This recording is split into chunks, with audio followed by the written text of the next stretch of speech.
Boa tarde a todos você, boa tarde a todos os nossos professores, gestores, coordenadores que se encontram em casa, que assistem essa transmissão, esta live, neste último dia de jornada pedagógica. Hoje, dia 23 de fevereiro, nosso último encontro de 5 dias possíveis, trabalhando, versando na temática do currículo, né? Toda a tônica dessa jornada, ela vem justamente trabalhar em tempos de pandemia, os impactos em todo o sistema educacional. Para isso, pensamos trabalhar a temática educação e inovação, a prática no contínuo curricular, fortalecer a aprendizagem. Depois de uma manhã super produtiva com o professor Francisco Almeida, teremos a oportunidade nesta tarde de refletir ou trazer nortes, pontes, pistas de estratégias de ensino, uma busca para fortalecer ou fortalecimento da aprendizagem. Para isso, trouxemos nesta tarde a professora Mariângela Estevão, ela que é de Piancó e vem à sua terra para compartilhar conosco de sua experiência enquanto professora na cidade de João Pessoa. Boa tarde você que já está sintonizado, a você telespectador que conosco participa deste último encontro, deste último momento da nossa jornada pedagógica promovida pela Prefeitura Municipal de Piancó, em nome da Secretaria Municipal de Educação e Esportes. Bem-vindo, professora, o espaço é seu, fique à vontade, que possamos construir pontes, laços, pistas para este itinerário e os desafios que nós vamos encontrar ao longo deste ano de 2021. Boa tarde para todos, os que estão aqui presentes e os que estão em casa. Eu vou tirar a máscara, que você se retirou.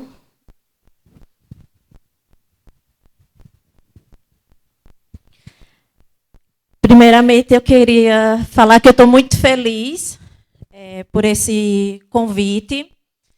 Espero trazer um pouco para vocês da minha prática, né, em João Pessoa. Para quem não sabe, eu moro em João Pessoa e atuo em escolas, então eu espero poder ajudar vocês. Eu quero que seja algo dinâmico, então vocês podem ficar fazendo perguntas no chat, que no final eu tentarei responder. Se não conseguir, eu prometo passar para a Eliane, a secretária de vocês, o que eu não pude responder hoje. Quando Lia me convidou, ela me falou o tema e eu pensei assim, a gente está vivendo um momento bem difícil. Nunca esperávamos viver isso na nossa vida, pelo menos eu não esperava. E eu falei para ela assim, que podemos pensar em estratégias de práticas de como ensinar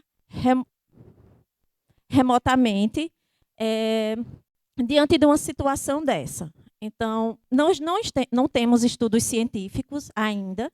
Acredito que daqui a alguns meses teremos, porque já vamos fazer um ano que estamos nessa situação. Mas quando isso aconteceu, nós não tínhamos nada e não sabíamos como lidar com essa situação.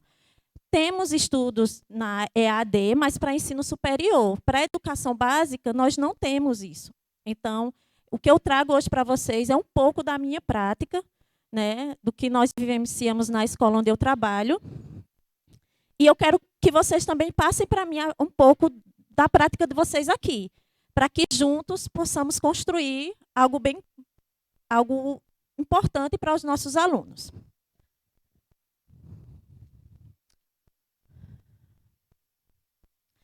Bom, para quem não me conhece, né, alguns já me conhecem, né, eu sou natural de Piancó, mas moro em João Pessoa fazem 10 anos. Então, eu sou graduada em psicopedagogia pela Universidade Federal da Paraíba e especialista em educação infantil. Amo a educação infantil. Tenho capacitação em ABA, que é para trabalhar com crianças autistas, e tenho experiência em adaptação curricular, transtornos de aprendizagem e TEA.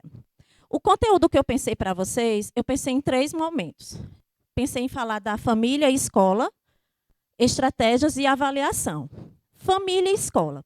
Quando a gente pensa em estratégias de ensino, a gente não pode desvincular a família. A família ela precisa estar presente. ela precisa fazer parte desse momento. Eu acredito que família tem que ser uma balança, um equilíbrio, né, entre família e escola.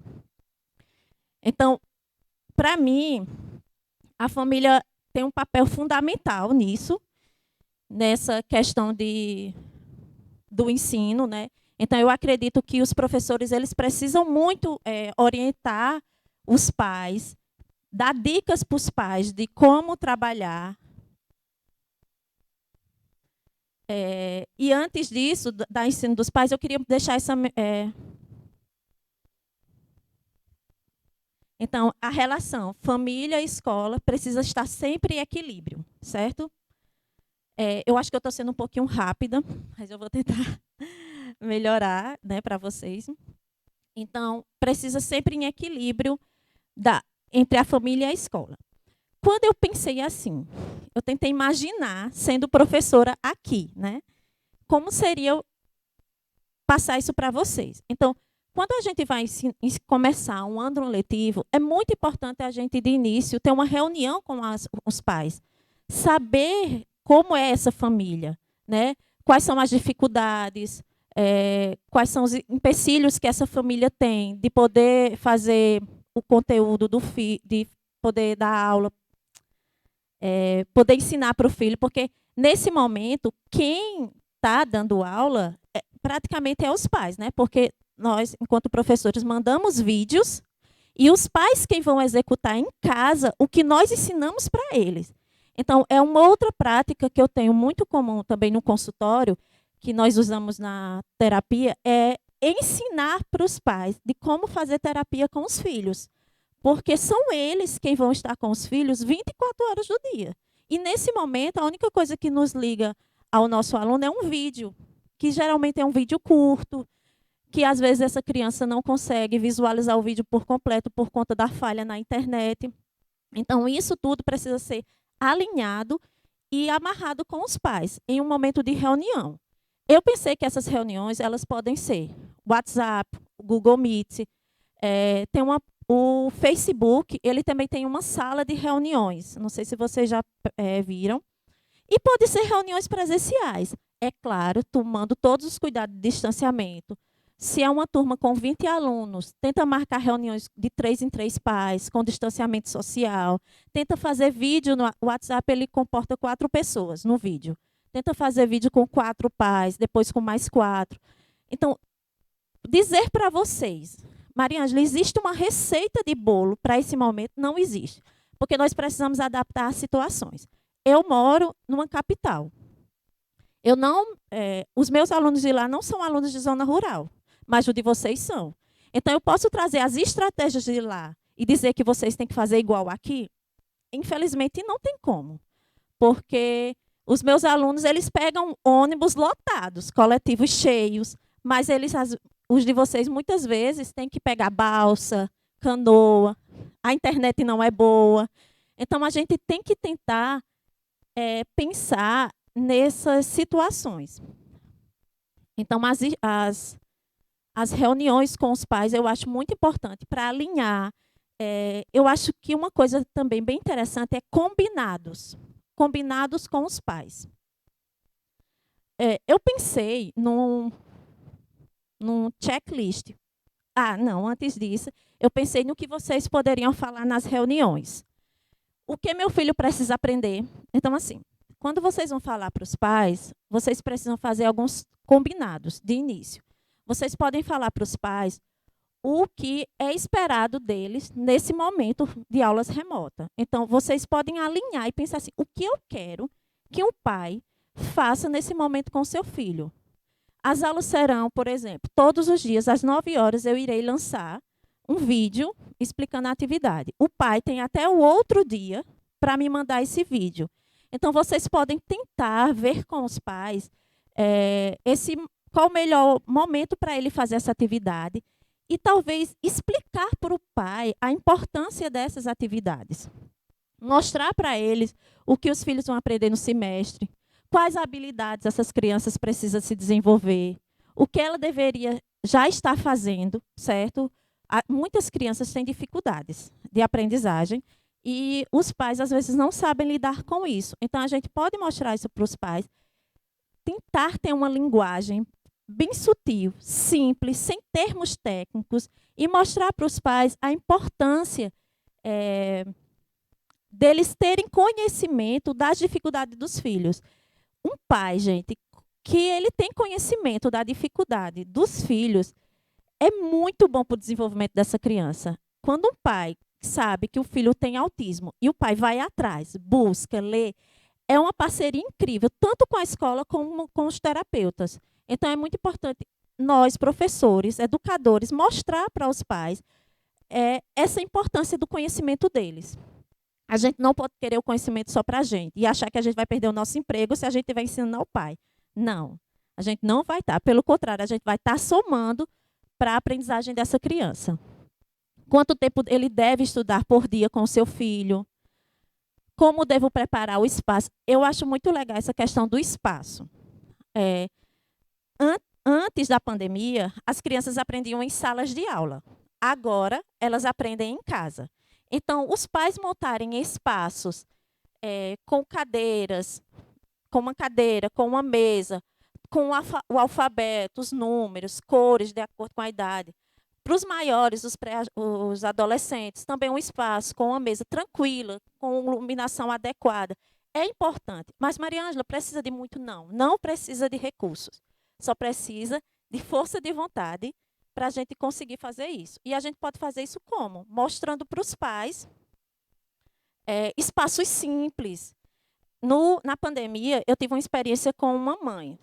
Ela tinha o filho dela estava com uma dificuldade e ela era uma mãe bem simples, humilde, de periferia, e ela não sabia como trabalhar com o filho dela. E hoje, ela me manda vídeos de atividades que ela faz no papel. Ela pega o papel, monta a atividade, recorta e faz jogos. Ela ontem me mostrou uma imagem de um cantinho de leitura que ela fez para o filho dela, simples, com recursos simples. Uma mesma cadeira e números e letras de EVA. Então, assim, precisou de muitos recursos? Não. Atividades bem simples, mas que são significativas para o filho dela. E é um momento onde ele vai aprender a ler. Então, ela me mostrou as atividades que a professora mandou para o filho dela. Então, a professora ensina para ela como ela deve desenvolver essas atividades com o filho. Então, assim, esse momento, essa parceria é muito importante entre família e escola. Quais materiais deve ter disponível, que eu já falei. Como deve ser a minha participação com ele. Então, falar para os pais, ensinar para os pais como deve ser a participação deles, o que eles devem fazer naquele momento. Eu acho que é ensinar mesmo aos pais como ensinar seus filhos. É meio difícil. Eu já escutei várias barbaridades de que o professor não está fazendo nada, de que eu pago uma escola para eu ensinar meu filho. Infelizmente, essas coisas nós vamos escutar. Mas é preciso, se nós queremos mesmo fazer uma educação de qualidade. E eu pensei nas estratégias, certo? Quais foram essas estratégias? Pensa assim, vocês fizeram uma reunião com os pais, alinharam tudo com os pais, tudo que vocês gostariam que os pais desenvolvessem com os filhos de vocês. Fecharam combinados de horário dos pais mandarem as atividades. Tudo ok, o ano letivo vai começar. E aí? Então, um checklist é muito importante nesse momento. É importante o professor saber quem é esse aluno. Então, é importante ele ter uma lista de todos os alunos. E quando eu digo que é importante, não é importante só para só a escola ter essas informações, não. Essas informações têm que estar com o professor. Então, o professor pode ir na secretaria da escola, pegar a lista dos alunos, contato, endereço, porque aí vocês podem, talvez, fazer visitas, visitar as crianças. E uma coisa que eu acho muito importante, saber quem foi o professor anterior. Por que saber quem foi o professor anterior? Porque muitas vezes essa criança tem... O professor anterior criou algumas estratégias para ensinar com esse aluno. Nós sabemos que dentro de uma sala de aula vai ter várias particularidades. Vai ter crianças com déficit de atenção, crianças com dislexia, crianças com autismo, síndrome de Down, outras patologias raras. Então, nós sabemos que de tudo tem dentro de uma sala de aula. E muitas vezes a gente acha que o professor não é fundamental nesse momento. Ele é sim, porque é ele quem vai diagnosticar essas dificuldades, é ele quem vai observar e vai passar para a equipe da escola, e essa equipe vai encaminhar para os centros de atendimentos adequados. Então, é muito importante vocês saberem quem foi esse professor. Porque, às vezes, esse professor fazia... A criança tem TDAH, um exemplo. E a professora conseguia fazer combinados com ele nas aulas remotas ou até dentro de sala de aula, quando estávamos, de que daqui a você fica fazendo atividade e daqui a 5 minutos você sai e você tem o seu intervalo de 1 minuto, onde você pode sair da sala, onde você pode andar pelos corredores e voltar. Talvez esse combinado pode ser um combinado online. Olha, eu vou lhe dar 2 dias para você me mandar a atividade, certo? Mas é um combinado. Então, conversar com o aluno e mostrar para ele que é importante isso. Se possui laudo médico, certo? É muito importante saber se essa criança é acompanhada por outros profissionais, por fono, psicólogo. Uma coisa muito importante, saber se essa criança toma algum medicamento.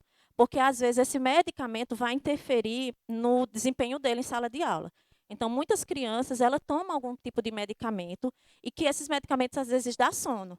Ah, Mariângela, mas eu não sou psicóloga, psicopedagoga ou fonoaudióloga. Mas é importante, porque você faz parte dessa equipe que está junto com a criança. Então, é muito importante você saber. E eu acho que você é mais importante do que talvez os outros profissionais, porque você é aquele que convive todos os dias com a criança. Então, você vê situações que o terapeuta não vê. Na clínica, a gente fica de 50 a 40 minutos com a criança. Tem crianças que só têm atendimento uma vez na semana. Então, tem crianças que eu só consigo ver uma vez na semana. Talvez 2 ou 3, dependendo do caso. Mas tem crianças que todos os dias o professor está lá vendo. Todos os dias. Então, é muito importante vocês terem noção desse laudo. Se já possui o PEI, que é o Plano de Ensino Individualizado, é muito importante também essas crianças terem um ensino adequado para elas. Vocês sabem que é lei, que é obrigatório a criança ter um documento específico.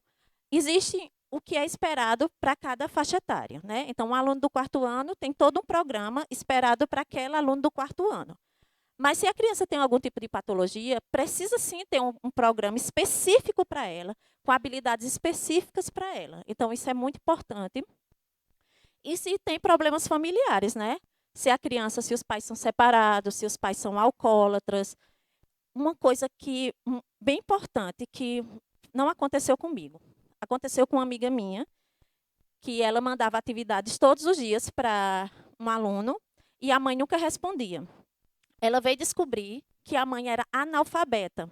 Então, ela mandava textos, né, via WhatsApp, e a mãe nunca respondia. Depois de um tempo, ela ficou se questionando por que essa mãe não respondia, e ela descobriu que a mãe era analfabeta. Então, aqui na nossa realidade, infelizmente, é muito comum isso. Então, é muito importante vocês saberem também o nível de escolaridade desse pai. Porque se for um pai analfabeto, vocês vão ter que mandar áudio para que esse pai possa entender. E sempre, gente, uma linguagem simples, para que esse pai fique bem claro qual é a proposta na atividade. Então, pela manhã, eu estava assistindo a palestra e eu vi um comentário de uma pessoa perguntando por que na rede pública não utilizava plataformas, né? Só usava o WhatsApp. Eu coloquei aqui a plataforma que vocês vão escolher, que seria o Google Meet, WhatsApp e vídeos. Mas vocês vão escolher a que melhor se adequa à situação de vocês, certo? Porque, assim, eu não posso querer usar o Google Meet e dizer que todos os dias às 9 horas eu irei fazer uma chamada no Google Meet se a criança mora lá na zona rural. E que muitas vezes a internet não chega lá. Então, por mais que a rede municipal ela queira, às vezes se torna impossível. A gente sabe que a nossa internet no Brasil ela é muito ruim. Então, independente de gestor, tudo, se torna difícil. Na UFPB mesmo, tem setores dentro da UFPB que não pega a internet porque a mata é muito fechada. Então, você imagina na zona rural, onde esses pais se tornam difícil, às vezes o acesso é bem difícil. Às vezes até para o professor chegar lá já é difícil, imagina o que dirá a internet. Então, vocês tentam adequar. Eu trouxe só essas sugestões dessas plataformas, mas vocês podem ver a que melhor se adequa à situação de vocês. E o tempo, Mariângela, quanto tempo esses vídeos devem durar? Então, uma coisa muito importante, para crianças pequenas, a gente sabe que o tempo de atenção delas é pouco e que elas não podem ficar expostas. Eu trouxe essa fala da Associação Brasileira de Pediatria, onde ela recomenda o tempo adequado para cada idade. E ela fala que quanto mais nova, menor a capacidade do cérebro de discernir a ficção da realidade. Então, assim, a gente tem que ter muito cuidado com vídeos longos para a educação infantil. Educação infantil, a gente tem que focar no pai. A gente tem que capacitar o pai para que ele faça esse trabalho. Mas como eu vou fazer isso? Faça vídeos explicando para o pai como ele pode desenvolver essas atividades. Para que essa criança não fique muito tempo exposta a uma TV. Essa fala também, quando o Ministério da Educação lançou a nota sobre as aulas remotas, ele também coloca isso, do cuidado da exposição a telas. Então, a gente tem que ter muito cuidado com as crianças menores. Quanto maior, elas podem aumentar o tempo de tela, mas quanto menor, menos tempo de tela. Então, vocês podem usar com as crianças na educação infantil material reciclado, muito material reciclado. Diz assim para esse pai, ao começo de ano: pai, tudo que for de material reciclado, guarda dentro de casa. Papel, copo, caixa, aqueles todinhos, até para plastificar e fazer joguinhos. Então, muito material reciclado vocês podem utilizar com a educação infantil. Às vezes, panelas dentro de casa, às vezes, recursos, até dentro da própria casa. Uma questão que eu fiquei pensando é que, às vezes, a gente fica, eu quero levar o melhor recurso para o meu aluno da educação infantil, né? Aí a gente quer aquilo tudo muito colorido, tudo muito lindo. Então, pensa assim, quer recurso melhor, principalmente na zona rural, do que a floresta, do que aquela criança estar de frente a árvores, passarinhos, bichinhos. Então, vamos supor que o professor quer trabalhar numerais. Então, manda um vídeo para o pai, pedindo para o pai procurar formigueiros, e a criança começar a contar quantas formigas tem no formigueiro. Então, você lá vai estar trabalhando tantas habilidades, fora que ela vai estar nesse convívio com a família. Tem um pediatra, que ele é bem famoso, que depois eu posso mandar para a Lia, que ele fala dessa importância das crianças explorar o ambiente natural. Então, elas precisam explorar o ambiente, elas precisam sair de dentro de 4 paredes. Isso foi uma questão muito boa que a pandemia trouxe, né? Que foi isso, foi o contato mais com a família, foi de explorar mais o ambiente externo. Então, talvez não precise de tantos recursos, porque os recursos já estão na frente dessas crianças. Então, comecem a pensar em vídeos assim, de orientando os pais de como eles podem fazer com o que eles têm em casa, com o que eles têm no quintal da casa deles. Vamos contar quantas galinhas nós temos. Então, comecem a pensar nisso, como é interessante para o pai. E talvez seja até mais fácil para o pai, porque ali mesmo, no momento dele estar jogando comida com a galinha, ele está interagindo com o filho. E para o Fundamental 1 e 2? O Fundamental 1 e 2, geralmente, as estratégias elas se tornam desafiadoras, porque eles começam a questionar. Isso está chato. Eu não quero fazer isso. Então, crie encontros de 30 minutos para conversar com eles, encontros ao vivo, e vocês podem ver qual daquelas plataformas seria a melhor. Talvez ligar para o aluno, né, para o número, e tentar uma conversa com ele, uma interação. E aí, como é que estão as atividades? Está com dúvidas? Eu posso te explicar. Então, tenta conversar, dialogar. Vídeo simples, explicando, né, o conteúdo. E conteúdo multidisciplinar. Eu adoro trabalhar com vários professores. Então, assim, o professor de História, ele manda uma atividade sobre uma pandemia que teve, que eu não me lembro o nome agora, peste negra. Sobre a peste negra, certo? O professor de História manda e pede para o aluno fazer. O professor de Biologia, ele pode vir ali e fazer um trabalho com o professor de História. Então, ele pode fazer um trabalho multidisciplinar. E a professora de Português, ela também pode vir nisso. E também pedir para ele montar uma redação. Então, fazer uma série de... juntar vários professores em uma só atividade. Então, isso é muito legal, principalmente com os adolescentes. Com os adolescentes, é muito vivência, muita prática. Então, mostrar, eu acho assim, que para o adolescente, vocês precisam mostrar para eles a importância daquele conteúdo. Então, se eu estou ensinando isso para vocês, o que é que eles vão levar para a prática? Certo? O que isso daqui vai ser colocado em prática? Então, por que eles precisam aprender sobre peste negra na história? Por que eles precisam aprender em biologia? Por que eles precisam fazer uma redação sobre a peste negra? Então, questionem, perguntem. O aluno, vocês têm que questionar, vocês têm que estar. Por quê? E eu não só digo para o ensino médio, não, para o Fundamental 1 e 2, não. Eu também falo para os pequenos. Podem perguntar. Ah, mamãe, olha aquele carro. Que cor é aquele carro? Branco. Para onde aquele carro está indo? Para casa? Então, questionem, perguntem. Explorem o desenvolvimento da linguagem, desde muito pequeno até eles grandes. Questionem os maiores, o porquê. Tente interagir com eles. É muito importante esses questionamentos com as crianças e adolescentes. Agora eu queria fazer uma pergunta e vocês podem fazer aí, responder no chat e depois a gente pode tentar conversar. O aluno aprende de formas diferentes? E aí? Sim ou não?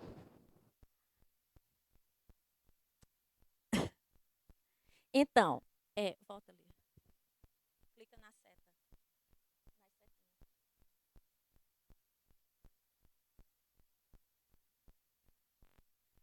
Existem duas formas que o aluno pode apresentar: multissensoriais e as tradicionais, certo?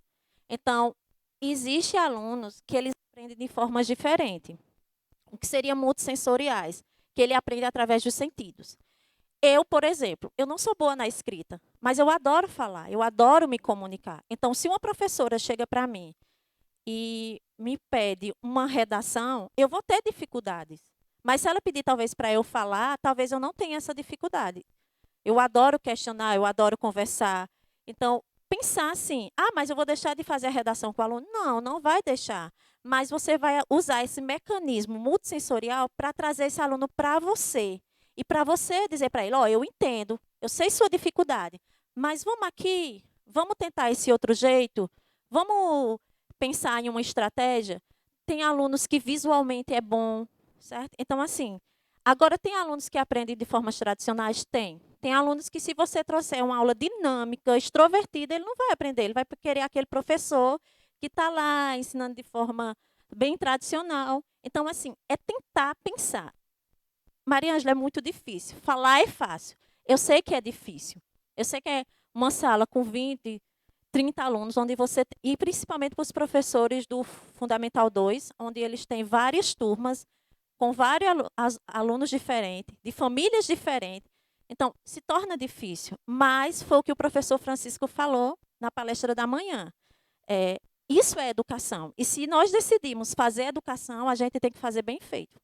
Então, é assim que eu penso, que a gente precisa estar lá, precisa nos doar, porque quem aqui não me conhece? Muitos aqui foram meus professores. Então, não é orgulho para um professor ver sua aluna hoje palestrando? Tá pensando assim? Porque eu acredito que lá na frente, para mim, ver um aluno meu, ou um paciente meu, bem desenvolvido, eu vou ficar muito feliz, porque eu fiz parte daquele processo. Então, não tem dinheiro no mundo que pague, eu penso assim. E tem as inteligências múltiplas, né? Que o psicólogo Garner, ele pesquisou e viu que as pessoas, elas aprendem de diferentes formas. Então, nós temos o corporal, que é aquele que gosta de dançar, né? Que ele é mais comunicativo, expressivo. Tem o lógico matemático, eu não sou essa, viu? Que matemática é com ele mesmo, raciocínio lógico, o menino pensa rápido. O linguístico, que fala, escreve bem, se comunica. O naturalista, o espacial, o musical, o interpessoal e o intrapessoal, né? Que geralmente é aquele pessoal que vai mais para a área da psicologia. Então, tudo isso nós temos que pensar nos nossos alunos. E eu acho assim, que na hora de vocês montarem o o plano de ensino, pensar tudo que esse aluno, a forma que ele aprende, pega a lista, faz aquele checklist e até coloca, olha, eu percebo que fulaninho aprende assim, que ele é melhor assim. Então, eu vou tentar mandar atividades, adaptar atividades para eles desta forma. Não importa o quanto você conheça, mas como você utiliza seu conhecimento, mesmo que ele seja pouco, aprender a cada dia e explicar. Este conhecimento é a chave que o designará da maioria dos humanos. Então, não importa o conhecimento que você tem. Você pode ter o maior conhecimento do mundo, mas se você não souber utilizar ele, infelizmente, talvez não sirva. Então, é isso que nós precisamos ensinar. É isso que a gente precisa ensinar aos nossos alunos, a utilizar o conhecimento que eles têm. Então, como nós podemos utilizar isso com os nossos alunos? Ensinando a eles a planejar, a ter um controle inibitório, se controlar diante de uma situação, atenção, flexibilidade cognitiva, que seria ser flexível. Ele está aqui fazendo uma coisa, mas de repente ele já precisa fazer outra totalmente diferente. Então, ele precisa ter essa flexibilidade, organização. Então, tudo isso a gente pode trabalhar com nossos alunos. Como? Jogos de tabuleiro, xadrez, jogos na internet. Os jogos no celular, ele é eficaz, sim. Ele é bom. É claro que tudo tem que ter uma medida, né? Então, assim, a gente não pode deixar crianças expostas muito tempo aos jogos de celulares, mas eles sim ajudam nesse planejamento, nessa organização. Então, um professor de história, ele quer fazer uma atividade e ele decidiu fazer um jogo. Então, para trabalhar todas essas habilidades, planejamento, organização. E para a educação infantil? Categorizar objetos, cores, formas, tamanho, atividades de vida diária, ajudar na lista de compras, passeios ao ar livre, cozinhar com a família. Então, cozinhar com a família. Pega o livro de receita, coloca lá do lado para crianças de terceiro ano que já tem uma leitura. Filha, vai lendo aí para a mamãe o que é que eu preciso colocar na receita. E você pode mandar um vídeo desse para a mãe, explicando para ela para a criança ir lendo. Para os pequenos. Chegou a feira, você higienizou toda a feira. Vamos separar, vamos categorizar, arroz aqui, feijão. Vamos pegar nossas meias, separar as meias por cores para os menores. Ajudar na lista de compras, para eles fazerem escritas. Ou até falar, porque aí você vai trabalhar a linguagem. Eles podem não escrever. Mas diz aí para a mamãe, o que é que está faltando na feira? E ele começa a falar a linguagem nesse momento. E para o Fundamental 1 e 2, vocês podem fazer mapas mentais. Mapas mentais seriam, por exemplo, o ciclo da água. Você coloca, esse é o tema principal. E você vai fazendo setinhas do que seria o ciclo da água. Os mapas mentais são excelentes, é uma excelente estratégia para o desenvolvimento da compreensão de leitura, da atenção, do planejamento, porque essa criança ela vai ter que planejar. E, recentemente, uns 2 dias antes de eu vir para cá, eu recebi um artigo científico com a comprovação da eficácia dos mapas mentais. Então, antes não existia uma comprovação. As pessoas usavam, mas não tinha uma comprovação científica de que ele era eficaz. E hoje nós já temos o artigo. Eu vou compartilhar também com vocês esse artigo, vou mandar para a Lia. Bem interessante o artigo. Lapbooks. Lapbook é uma folha onde você irá dobrar ela e você vai colocando todas as informações importantes. Você pode botar textos, você pode colocar imagens. E essa criança fica com esse lapbook para ela estudar, talvez para uma prova, para ela revisar um assunto. Flashcards. Professor de inglês, aí me corrija se eu falei correto. Seria cartões, onde você coloca a imagem e por trás você coloca o significado. Por exemplo, você quer falar sobre fotossíntese. Então, você bota uma imagem da fotossíntese e por trás você bota o que é a fotossíntese. Porque para criança, adolescente, visualmente é mais fácil. Ela leu e visualizou, então ela já memoriza. É muito mais fácil para ela memorizar. Vídeos, fotos, resumo, síntese, peças, peças teatrais. Gente, pede para esses meninos fazerem peças e mandarem vídeos para vocês.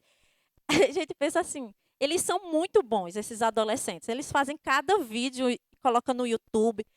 Quer o TikTok? Manda ele fazer TikTok de uma aula de química, de uma aula de física. Então, usa a tecnologia que eles têm. Ó, faz um TikTok aí e manda para mim. E você consegue avaliar, porque ele vai ter que fazer um TikTok legal e você vai ver se ele conseguiu assimilar o conteúdo que você passou. E uma coisa que eu acho muito importante: existem muitas críticas no nosso Brasil. Infelizmente, comparando com outros países, na educação a gente ainda está engateando, mas já avançamos muito. Então, no site do Ministério da Educação, existem programas bem legais, que seria esse Conta Pra Mim, onde vocês têm vídeos, com vídeos explicando para os pais de como fazer contação de história para os filhos. Vocês têm livros em PDF que vocês podem baixar e mandar para os pais nos grupos do WhatsApp. Os vídeos também vocês podem baixar os vídeos e mandar para os pais, ensinando um pai de como contar a história. Gente, contação de história. Olha, ler um livro para o filho é essencial. Então, assim, um pai diz, eu não tenho tempo para fazer a tarefa de casa. Então, vou ler um livro para ele na hora dele dormir. É muito importante. Trabalha imaginação, linguagem. É enriquecedor para uma criança fazer uma leitura. Então, se o pai fala isso, pede para o pai ler um livro. Se o pai não tem livro em casa, a secretaria dá um jeito. Tempo de aprender. Esse Tempo de Aprender, eu não sei se vocês sabem, é um programa onde existe cursos de capacitação para os professores gratuito. Lia está dizendo aqui que o município já vai assinar, ó, que bacana. Mas tem lá no Ministério da Educação, qualquer profissional da área da educação pode fazer. Tem também treinamento para os pais, então vocês podem dar uma olhada, ver se a linguagem que eles do treinamento para os pais está adequada para os pais de vocês e manda.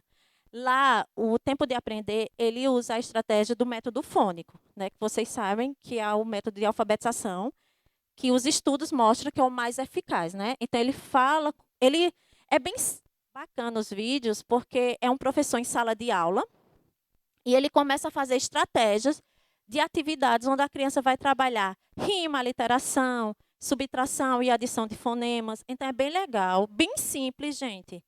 E ele é criado com profissionais de alto padrão da área de alfabetização. E tem esse Grafo Game, que é um joguinho, também é recente, está junto desse pacote do Tempo de Aprender. Então, vocês podem baixar esse joguinho e talvez mandar para os pais ficarem fazendo. É bem legal. Eu vi um que era um balão, onde tinha algumas letras do alfabeto, e a criança, ele falava assim, ó. Aí a criança ia lá e clicava no ó. Era bem bacaninha mesmo. Eu não vi muitos, mas vocês podem dar uma olhada. E aqui estão alguns jogos.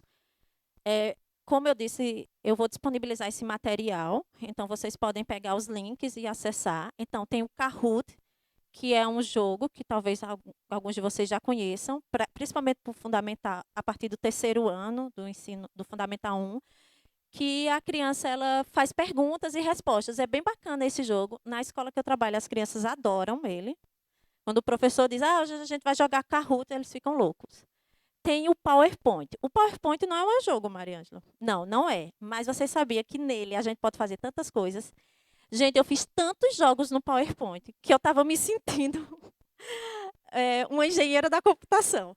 Porque você consegue fazer tantas coisas legais. Porque eu tive que me reinventar. Eu tive muitos atendimentos que eram presenciais que passaram a ser online. Então, como é que eu ia interagir com a criança se era online? Então, todos os jogos eram no PowerPoint. Eu posso disponibilizar também alguns para vocês. E posso mostrar também, quem desejar, de como fazer, mas é bem legal. O PowerPoint dá para fazer muita coisa. Tem esse IXL, que são jogos em matemática, certo? Que vocês podem disponibilizar, também é bem bacana ele. Tem o GeoGebra. Esse jogo eu descobri também 3 dias atrás. Por sinal, está tendo eles estão fazendo uma capacitação desse jogo. Foi ontem, hoje e amanhã. Esse jogo foi criado na USP, né? Então, ele vai trabalhar geometria, álgebra. Então, fica a dica aí para os professores de matemática. Esse ABC Kids, ele está em inglês. Os jogos são em inglês. Porém, eu pensei para os professores de inglês, e eles têm muitos jogos de memória, atenção, raciocínio, que também vai servir para professores de outras disciplinas. Porque pensem assim, vocês, mesmo sendo professores de português, geografia e história, vocês precisam trabalhar essas habilidades de memória, atenção, planejamento, organização, porque isso faz parte do desenvolvimento deles. E o Pinterest. Quem conhece aqui o Pinterest, ele também não é um jogo, mas ele é uma plataforma. Ele é tipo um site, não sei explicar muito bem, onde ele tem tudo. Gente, ele tem muita coisa, até dicas de cozinha, arrumar casa. E eu coloquei pesquisar em inglês. Por que pesquisar em inglês? Porque quando a gente pesquisa em português, ele não traz muitas estratégias. Mas quando a gente pesquisa em inglês, ele traz muitas estratégias. Pode se inscrever, você cria sua conta, você cria uma pasta lá, onde você, tudo que você achou interessante, naquele momento você não pode olhar. Aí você cria a pasta e depois salva para depois olhar. Maria Ângela, eu não sei inglês, eu também não sei. O que é que faz? Google Tradutor. Escreve no Google Tradutor o que você quer, copia, cola, pede ajuda aos professores de inglês, né? Então, vamos lá. E leia para uma criança, que esse é outro projeto lindíssimo, que eu sou apaixonada, do Itaú, quem conhece. Todo ano, gente, eu recebo 2 exemplares gratuitos na minha casa, que o Itaú envia. Então, ele pede para você fazer o cadastro por volta de setembro a outubro. Então, ele começa a fazer essa divulgação. Você entra no site, faz o cadastro e você recebe esses livros na sua casa, gratuitos. Livros maravilhosos. Eu sou encantada por os livros do Itaú. E ele tem livros no próprio site.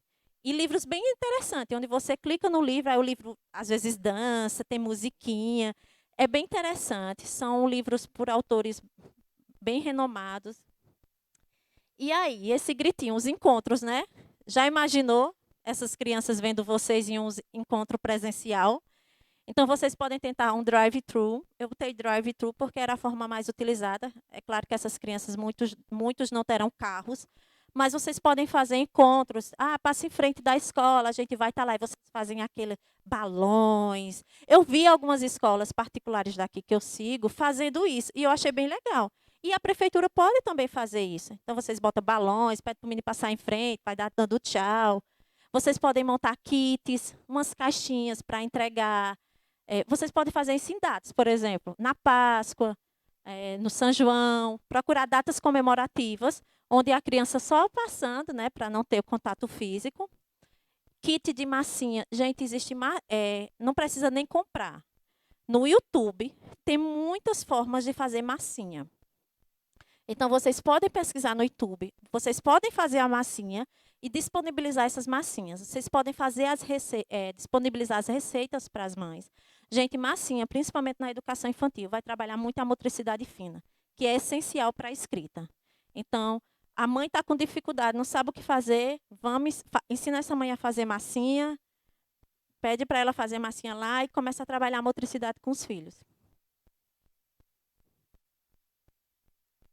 Então, eu queria também trazer para vocês um pouco sobre a avaliação, que é um ponto que eu não vou falar muito, mas eu queria pincelar até para vocês fazerem uma reflexão, que é algo bem difícil, né? Avaliar, né? Fazer uma avaliação num momento desse.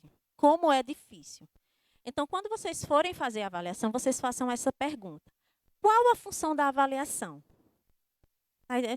No quarto lá de vocês planejando, vocês pensam assim, qual a função da avaliação? O que a avaliação vai me trazer para Joãozinho? Tá entendendo? O que Joãozinho precisa saber nesse processo de avaliação? Joãozinho tem autismo severo. Então, assim, o que eu vou fazer para avaliar Joãozinho? Então, sempre pensem assim. Não pensem assim, o que é que eu faço para avaliar o 4º ano do Otília de Figueiredo? Nem sei se a escola ainda funciona. Então, o que é que eu vou fazer para avaliar o 4º ano do Otília de Figueiredo? Não, gente, pensem, o que é que eu vou fazer para avaliar Joãozinho do 4º ano do Otília de Figueiredo?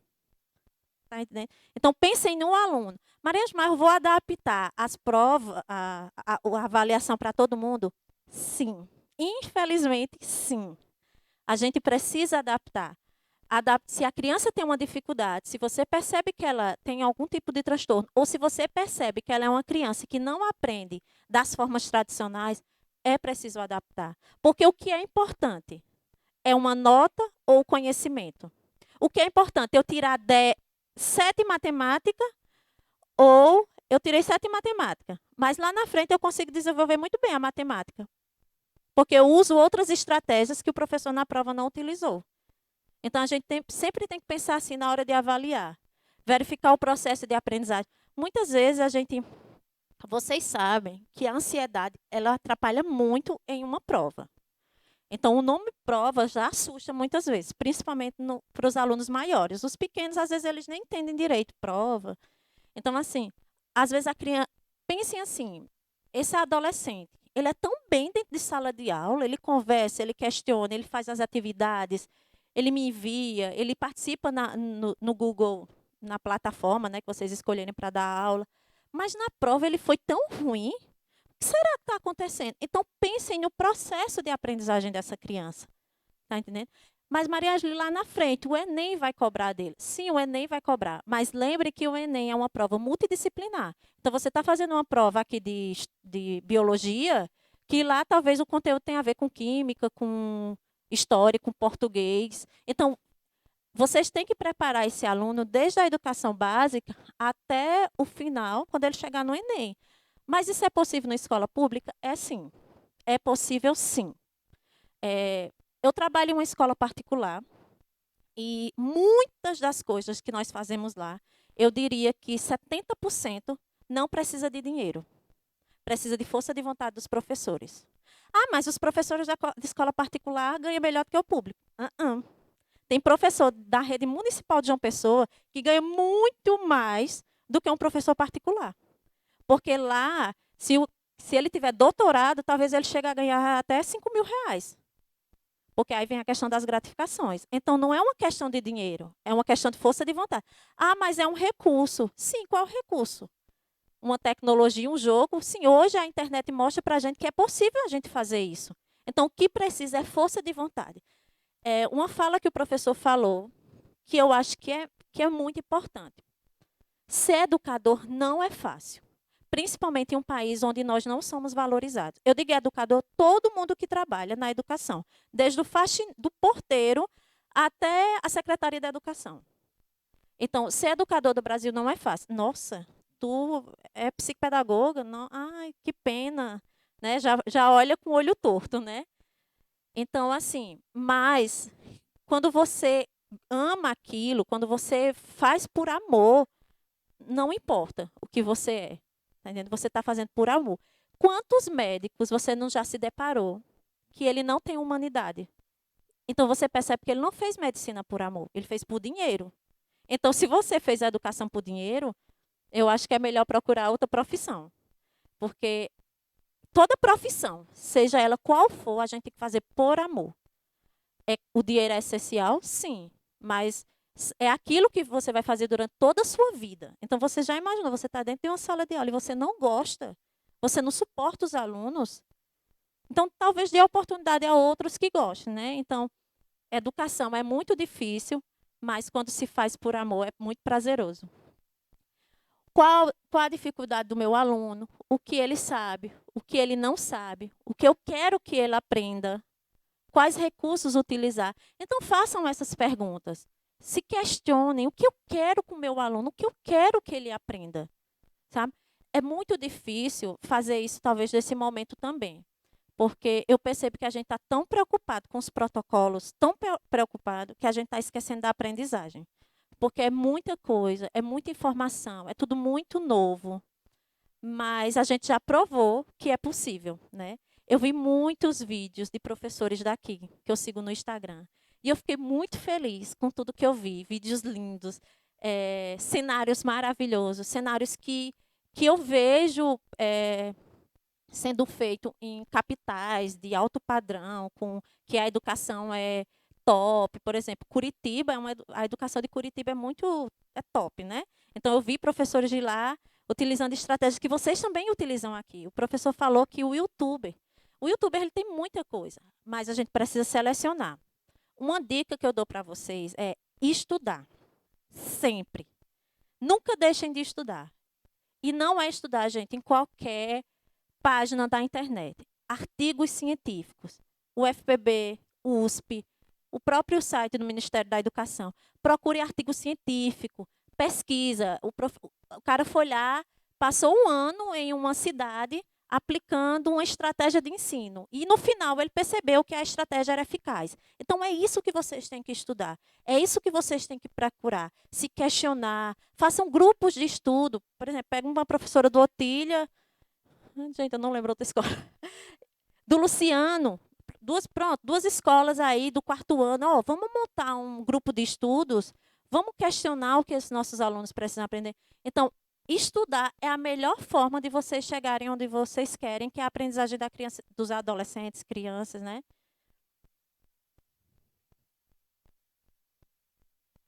E obrigada. Eu falo muito, acho que eu fiquei nervosa no começo, né? Mas acho que no final.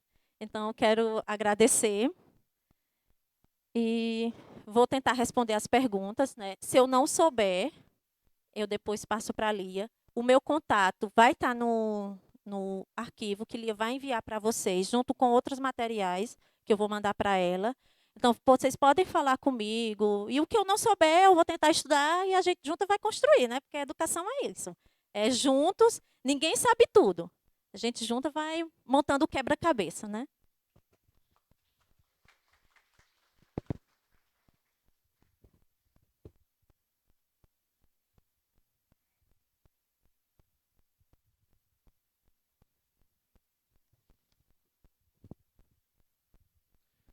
Muito bem. Som. Muito bem, temos muitas perguntas, algumas reflexões interessantes no nosso chat, no nosso canal. Apenas enfatizar aquilo que a professora falou, né, da importância das ações, das operações, né, das ações que possam nortear esta prática. Falando em prática, nós temos uma pergunta aqui da professora Lana Soares, da professora Lana Soares. Ela pergunta, professora Mariângela, tendo em vista que a aprendizagem na educação infantil é baseada na interação social e nas brincadeiras, como fazer para que essa etapa da educação não fique a desejar como método de ensino remoto? Nossa, essa pergunta é bem. É importante, né? Porque foi algo que foi muito colocado em pauta quando se falou da volta às aulas, né? A educação infantil ela é baseada realmente na interação social. E como fazer isso se nós estamos online? Então, justamente é ter uma resposta, talvez eu não consiga dar, mas eu acho que tentar interagir com a família, em casa, essa interação. Se tem irmãos, tentar fazer vídeos com outros. Então, o professor ele pode fazer o seguinte: ele pode pegar no WhatsApp e ligar para três crianças de faixa etárias diferentes, três crianças da mesma turma, e tentar fazer uma interação ali mesmo, no WhatsApp, para as crianças conversarem, verem os amigos. Então, infelizmente, nesse momento, é as estratégias que a gente pode ter, né? Talvez conversar com a família. Ah, ele tem contato com primos, né? Então, quem mora dentro da casa e tentar fazer esse momento com a família. Vocês podem, professores da educação infantil, mandar jogos, brincadeiras que a família pode desenvolver em casa. Então, pega, se esconder. Nós moramos em Piancó, as casas são grandes, tem quintais. Diferente da capital, onde as crianças moram dentro de apartamentos pequenos. Mas aqui as crianças têm quintais. Então, faz um momento de pega-pega com a criança no quintal da casa. Está entendendo? Para ela interagir, para ela correr, junto com os irmãos, um domingo, depois do almoço, junta todo mundo e vamos brincar no quintal de casa. Então, pensa nessas atividades. Isso já pode ser até uma atividade da semana que o professor disponibilizou em um vídeo para a família. Muito bem. Infelizmente são muitas mensagens no chat, e aí essas mensagens vão passando, e aí infelizmente não consegue olhar as que estavam acima. Mas eu lembro de um dos comentários, acho que foi a professora Marivalda que fez, que falava sobre a questão nessa dinâmica de aulas remotas, a fadiga virtual. Como fazer para poder superar esta fadiga e quais caminhos podem ser apontados? O aluno ele tem a dificuldade de estar em casa, uma vez que a casa é o espaço que a ele é dado, o seu quarto, a sua sala, como o lugar do aconchego. As nossas casas transformaram-se diante das dificuldades com as aulas presenciais, tornaram-se salas de aula. E em meio a isso, existe nesta conectividade, existe o próprio aluno que é um receptor e que assiste a aula de forma remota, mas que existe uma carga. Esta carga que o impede, talvez, diante da pressão, diante das dificuldades e, sobretudo, diante o termo que a professora usa é a dificuldade do que diz respeito... Agora esqueci a palavra. Essa dificuldade, né, que o aluno ele encontra uma vez que ele está em casa, mas que está conectado diante de uma câmera. Como vencer? Como superar? Marivalda. Então, professora Marivalda, é difícil, né? Não vai ter uma resposta, porque muitos desligam as câmeras, não têm vontade de ligar a câmera, né? Talvez timidez, talvez a forma como ele esteja até na própria casa, mas é tentar utilizar estratégias que você possa ir chegando nessa adolescente, né? Uma conversa particular, um momento entre você. Uma questão, o ambiente de casa ele se tornou realmente um ambiente escolar, né? A nossa casa se tornou um ambiente escolar. Então, muitas coisas acontecem dentro de nossa casa. Então, nós temos problema com a família. Às vezes, o pai é alcoólatra. E uma série de fatores faz com que essa criança também impeça de querer abrir a câmera.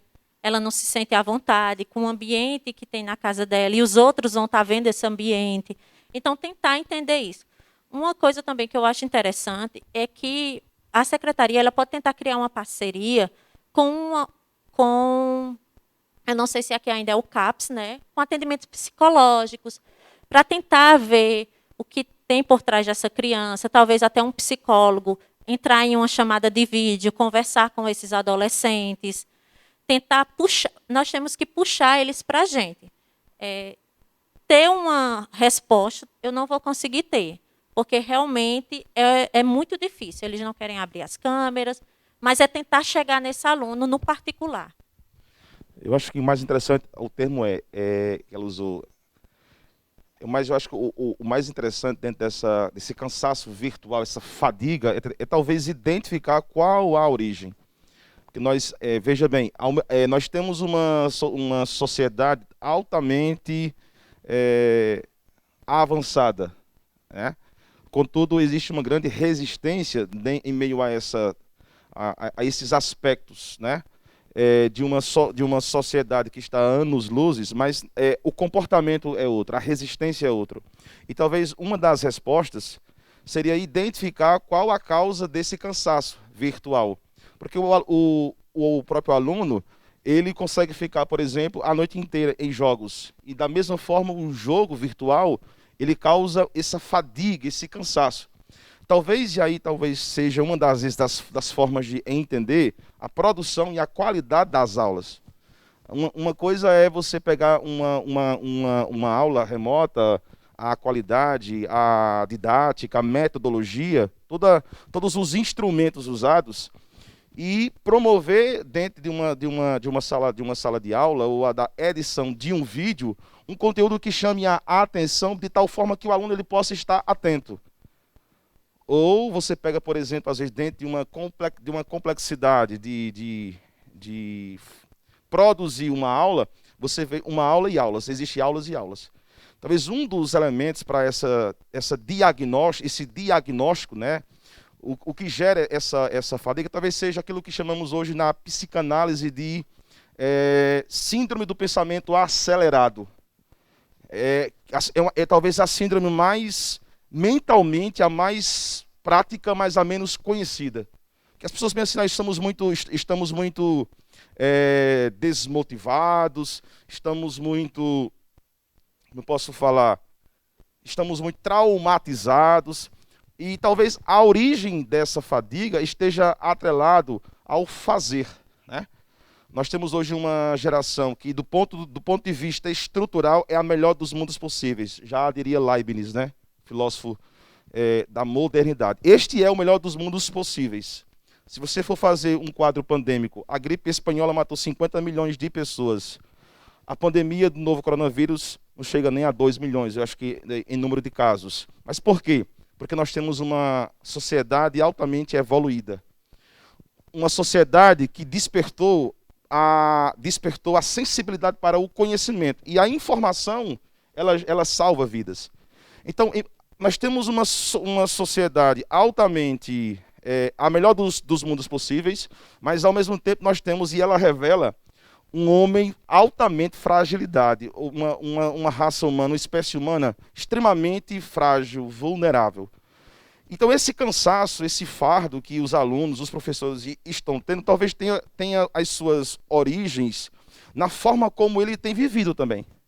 E a forma de viver tem gerado uma sociedade perturbada, uma sociedade que não consegue ser resistente.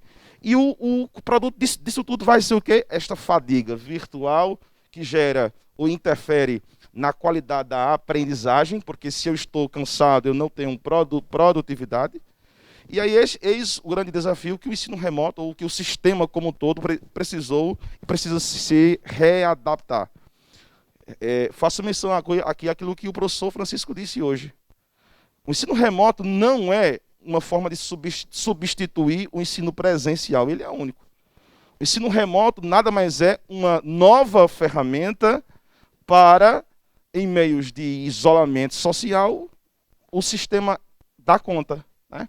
Então, existem métodos, existem estratégias para o ensino remoto que não pode ser o ensino presencial. Então, essa readaptação curricular, esse novo jeito, esse novo normal, esta reabilitação, esse jeito diferente de fazer e de renovar a sua prática, que muitos estão criando resistência, e talvez explique o porquê que o aluno ele tenha essa resistência na questão da produção do conhecimento.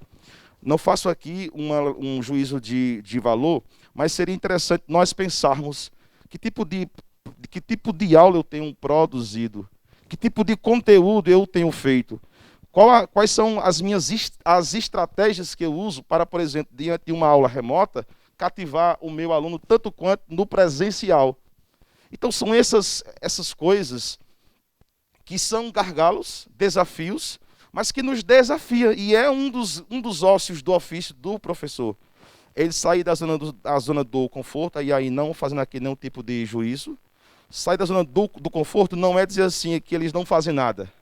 É dizer assim, existe um mundo, existe uma nova modalidade, existe um novo sistema de ensino onde eu não fui gerado, mas eu preciso dar respostas. Eu acho que esse é o maior desafio que precisa ser refletido diante dessas estratégias. A resposta que eu dou frente aos desafios novos que parou todo mundo, né? Não sei se tem mais outro comentário aqui dos nossos professores. Bem interessante esse feedback, esse compartilhamento de informações. Lana diz assim, de fato, ensino remoto, infelizmente, na língua popular, é o que temos hoje. É verdade, Lana, concordo. O professor José Geraldo diz assim, a professora falou sobre usar o ambiente natural como a natureza para avaliar a fadiga virtual. Talvez seja uma estratégia, mas como fazer isso? É preciso repensar. Talvez seja uma estratégia também, aquilo que eu falei do multidisciplinar. Então, em vez de mandar 3 vídeos, pegar 3 professores, junta todo mundo um vídeo só, com um tema, e ele vai ter que fazer uma atividade falando, assim, trabalhando as 3 disciplinas, né? Como eu dei o exemplo de história, biologia e português. Então, assim, porque ao mesmo tempo, para ele fazer uma redação, ele vai ter que ler sobre a gripe espanhola. Talvez ele tenha que entender umas questões da biologia, né, sobre o vírus, da bactéria, enfim, tudo mais. Então, tenta fazer assim, para que não seja tão cansativo. São muitos vídeos, principalmente para o Fundamental 2, porque são muitos professores, muitos vídeos. Então, tenta conversar com outros professores para mandar um vídeo, porque uma redação só, dependendo dessa redação, você vai ver que essa criança, que esse adolescente, ele leu, ele estudou, ele pesquisou. Uma coisa que Cícero falou, que eu achei interessante colocar, que ele falou da autoavaliação do professor. Uma dica para vocês é que essa autoavaliação não só deve ser feita de vocês, não. Essa autoavaliação, vocês têm que fazer autoavaliação no aluno também.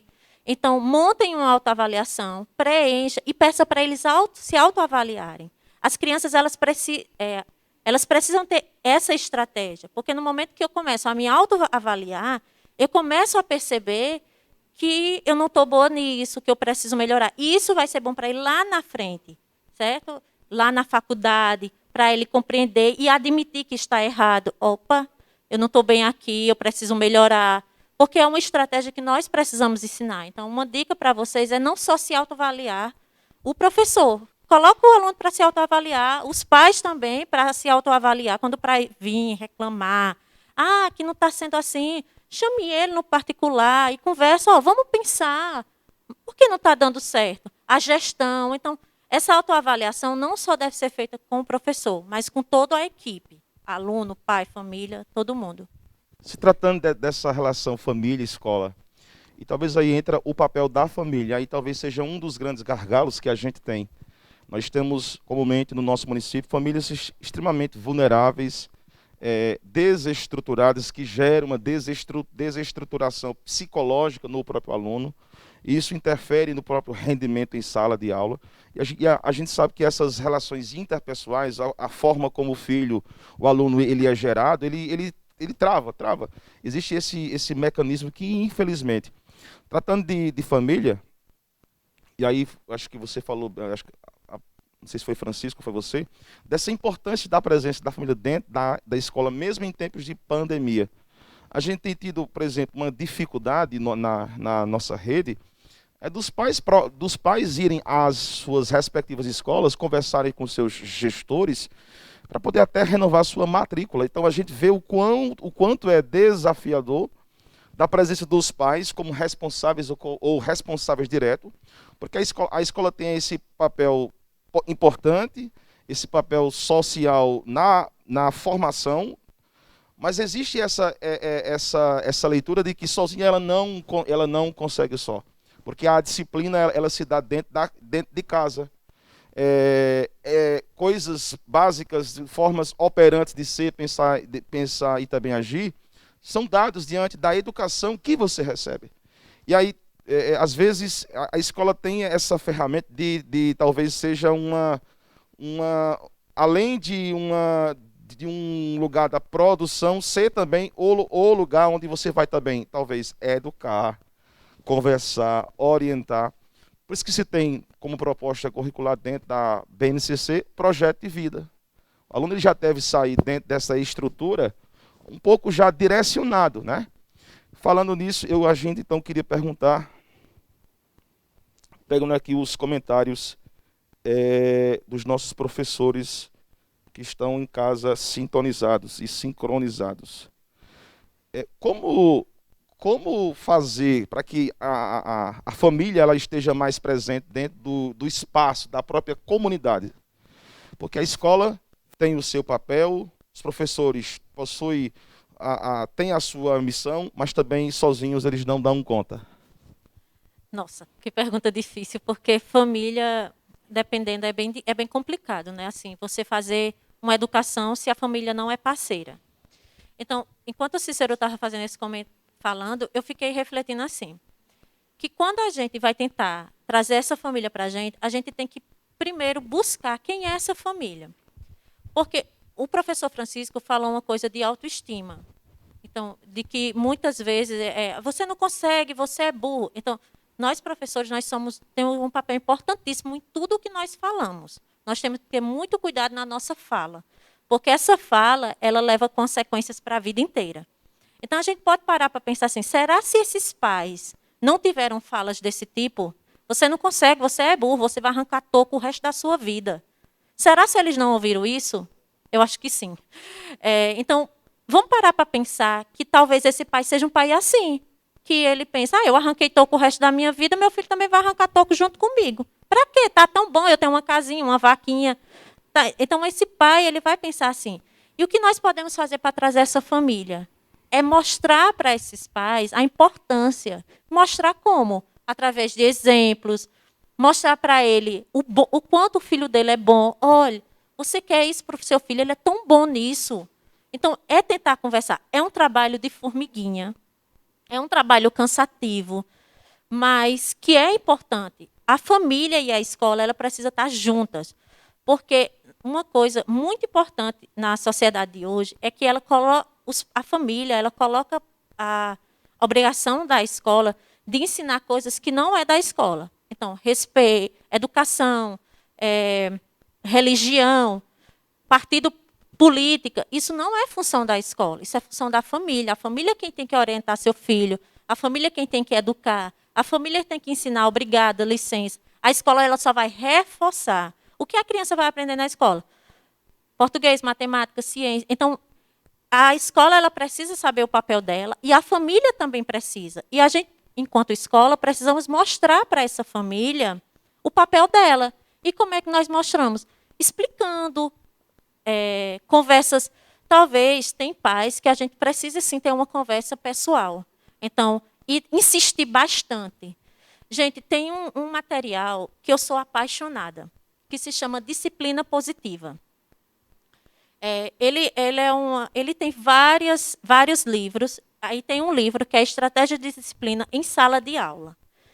E eu já utilizei esse livro, né, na escola onde eu trabalho, e a gente conseguiu ter resultados maravilhosos. Agora, não foi um resultado assim, aplicamos em fevereiro, em março o menino estava bom todo. Não. Foi um trabalho do ano inteiro e um trabalho muito em cima, e a gente conseguiu ter resultados. Então, assim, é preciso estar em cima. Se é isso que você quer, se você abraça a camisa da educação, para conseguir essa família perto da gente, a gente tem que estar em cima, mostrando e explicando.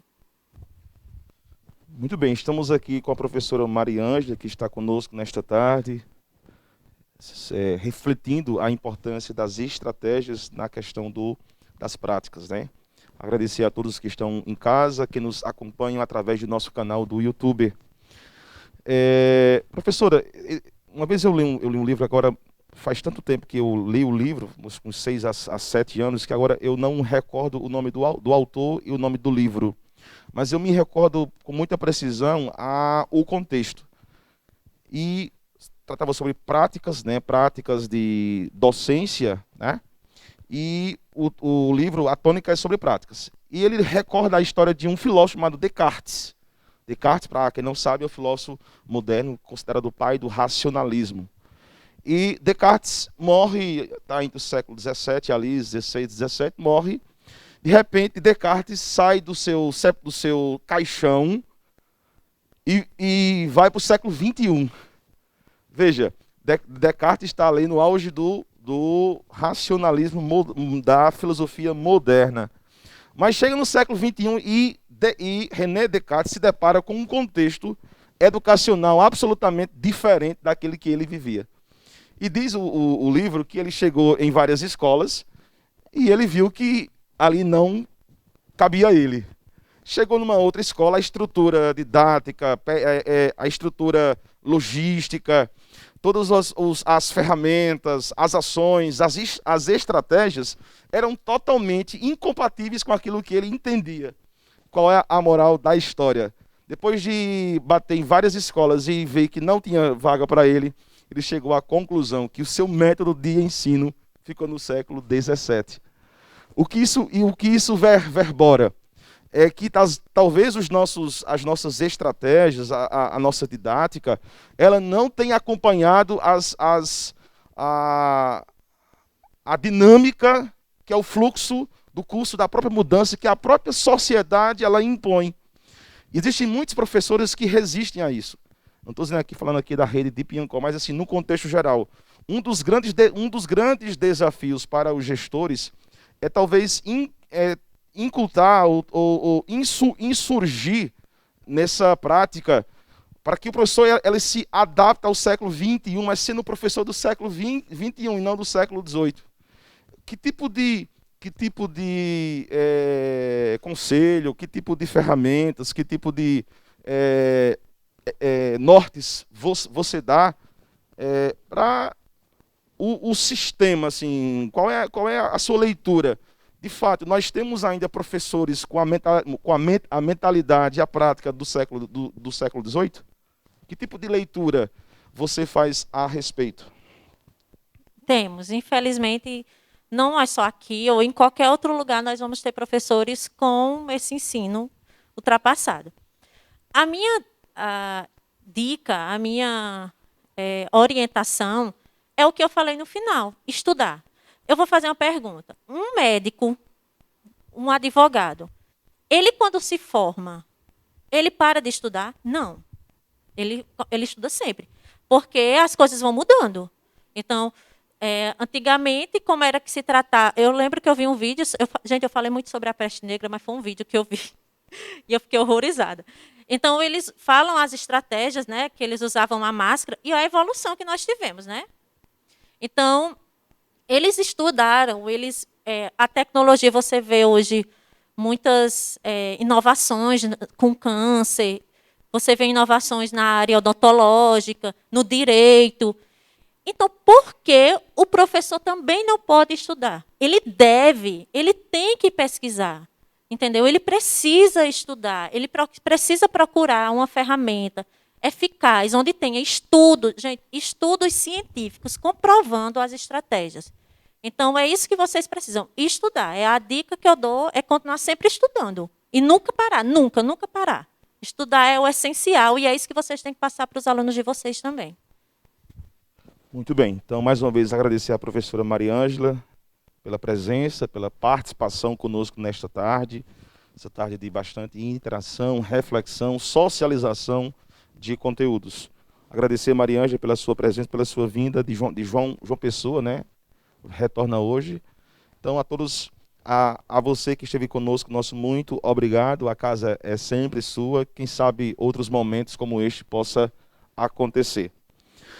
Muito bem, a presença de Mariângela termina por aqui. No entanto, temos alguns informes, né? Para isso, eu convido nesse momento a secretária de Educação, a professora Eliane Kenya, para fazer uso da palavra. E, em seguida, eu concluo esse momento com os últimos informes deste último dia, né? Essa tarde de jornada pedagógica da nossa rede. Boa tarde a todos. Vamos sintetizar o que aconteceu hoje, né? Estou com o coração bastante grato. Tivemos pela manhã a palestra de Francisco, que nos deixou mais motivados, que falou mais dessa participação ativa do professor diante da pandemia. E à tarde, a minha amiga pessoal, Mariângela, que eu estou assim bastante feliz da presença dela aqui, como ela mesma relatou. A realização de um sonho, né? Nós que nos formamos em outras cidades, aí, como o caso dela, teve que morar fora, voltar para a sua terra natal e contribuir um pouco com a educação. Então, tanto ela quanto eu estamos muito, muito felizes com isso. E eu queria passar assim, algumas informações, aquietar um pouco os corações de vocês, professores e gestores, com relação ao que ainda vamos fazer. Encerramos hoje a jornada pedagógica em estilo de eventos. Porém, ela vai continuar nas escolas com vocês. Eu quero sentar com todos os professores, escola a escola, certo? Vamos conversar, mantendo o distanciamento, lógico. Já conversei com todos os coordenadores já vão entrar em contato com os professores, e vocês terão quarta, quinta e sexta-feira para estarem, através do Meet ou presencialmente com os coordenadores, por modalidade, planejando as aulas, ok?